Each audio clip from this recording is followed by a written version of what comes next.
Our headlines today.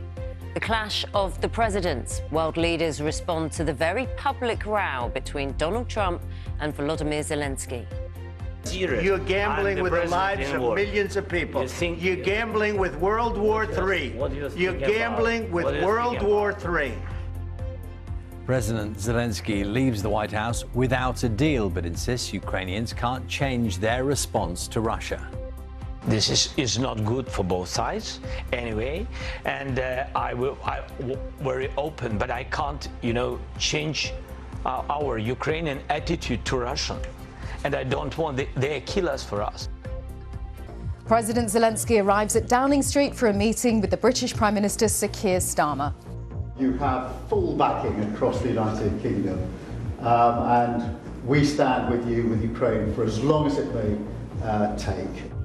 Ukraine's leader will hold talks with King Charles on Sunday at Volodymyr Zelensky's request. It comes after his clash with Donald Trump in the Oval Office. NATO's Secretary General warned him to repair relations with Washington.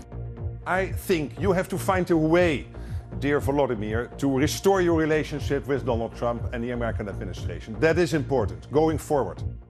Concern for the Pope heightens as the Vatican reveals his breathing problems with pneumonia have worsened. In the face of rising water costs, the watchdog calls for more support for people struggling to pay their bills.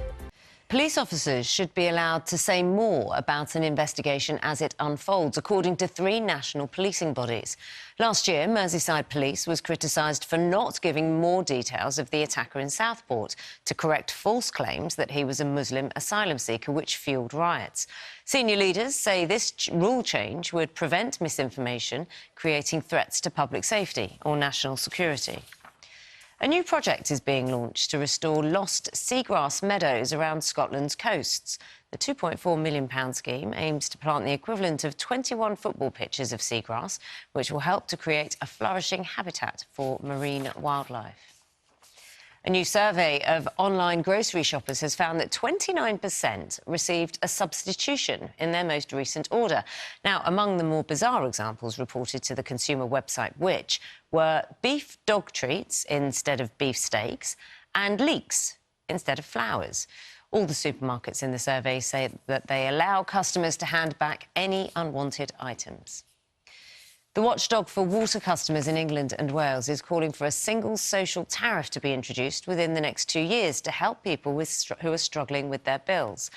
The Consumer Council for Water says a change in the law, which came into effect earlier this week, means that's now a possibility for the first time.